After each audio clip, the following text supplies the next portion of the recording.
एक दिन बच्चों ने पिकनिक जाने की बात कही। यह सुनते ही अंकिता की रूह कांप गई, क्योंकि उसे एक पुराना किस्सा याद आ गया। ये बात तब की है जब अंकिता 10वीं क्लास में पढ़ रही थी। एक दिन टीचर ने पिकनिक का प्लान बनाया था। अपने सभी दोस्तों के साथ अंकिता ने भी जाने के लिए हां कर दी। पिकनिक पर जाना था पावागढ़। पूरा स्कूल पिकनिक जा रहा था, इसलिए करीब 30 बस सभी बच्चों को ले जाने के लिए तैयार थी। अंकिता अपने दोस्तों के साथ सबसे पीछे वाली बस में बैठ गई। सभी हंसते मस्ती करते हुए बस से जा रहे थे।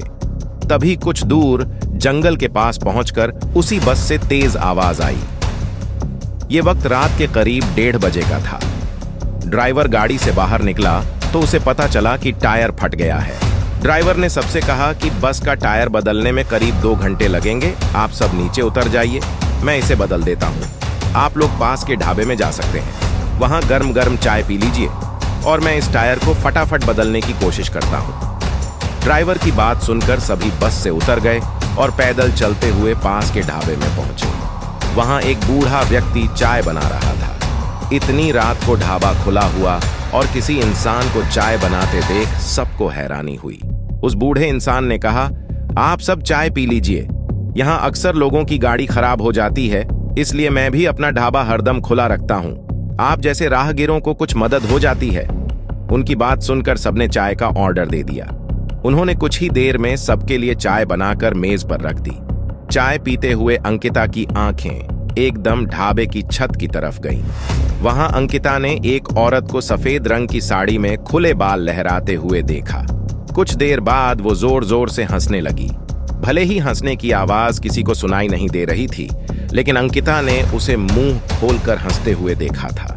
ये सब देखकर अंकिता ने डर के मारे आंखें नीचे झुका ली। कांपते हुए किसी तरह से अंकिता ने चाय दोबारा पीना शुरू ही किया थी कि उसी वक्त जोर जोर से किसी के चिल्लाने की आवाज जंगल की ओर से आई।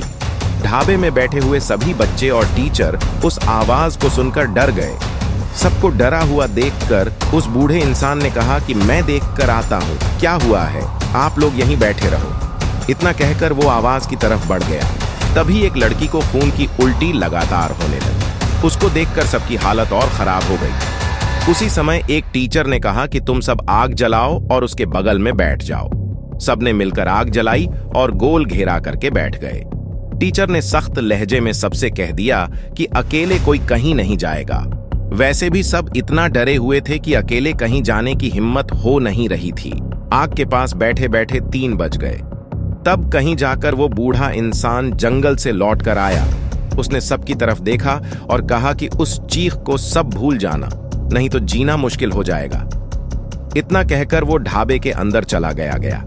तभी ड्राइवर भी टायर बदलकर बस लेकर ढाबे के पास पहुंचा। सभी लोग भगवान का नाम लेते हुए उस बस में बैठ गए। टीचर ने बस में बैठते ही सबको कहा कि कोई एक दूसरे से बात नहीं करेगा, सीधे सब सो जाओ। टीचर की बात मानकर सब चुपचाप बस में ही सो गए। उसके बाद पिकनिक स्पॉट पर पहुंचे और करीब 1 हफ्ते बाद घूम कर आ गए। पिकनिक में किसी ने दूसरे बस के बच्चों से उस रात के बारे में कुछ नहीं कहा, क्योंकि टीचर ने मना किया। लेकिन पिकनिक से लौटते ही सबने अपने दोस्तों और दूसरी क्लास वालों को इस भूतिया घटना के बारे में बताया। आज पिकनिक का नाम सुनते ही यही भूतिया ढाबे की कहानी अंकिता के मन में आ गई और बच्चों को पिकनिक भेजने से उसे डर लगने लगा। कहानी से सीख, बीती घटनाओं को भूल जाना ही अच्छा है, नहीं तो जीवन भर वो घटना डराती रहती है। Thanks for watching guys. Video अच्छा लगा हो तो लाइक जरूर करें और हमारे चैनल को सब्सक्राइब जरूर करें ऐसे ही डरावनी कहानी सुनने के लिए।